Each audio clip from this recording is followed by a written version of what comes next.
For the type with 2 pressure valves, here's how to connect the rotary cup head's air. If you have 2 pressure valves, your air tube is connected like this. You just need to find the one with the white label, which is the powder rod's atomizer, and pull it off. Plug it onto our rotation speed port. So what about this one? We give you these parts. Take it off and add a T. See, the T doesn't change anything.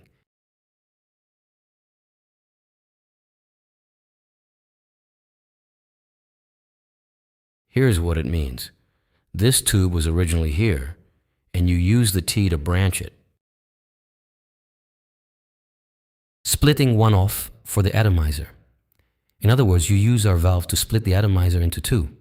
It's actually pretty simple. So that's how the 2-valve type connects. Say your powder rod is this type, same thing. Connect these 2 tubes, and be sure to tell which is powder volume and which is atomization. This is the powder volume, friends. It's the one near the back of the suction tube. The atomization is here. On a JIMA gun, red is the powder volume and black is the powder mist. That's how it connects. If your powder rod is like this, 1 tube on top and 1 on the bottom, this is powder volume. Don't touch it. And this is atomization. Pull off the top suction tube and plug it onto our rotation speed port. We've set all the fittings up for you. Same with the bottom tube. You branch it off the same way. We provide this for you.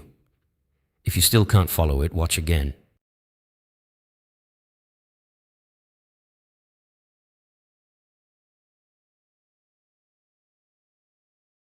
Same as before, the powder volume doesn't change, and you branch a powder mist line off from here.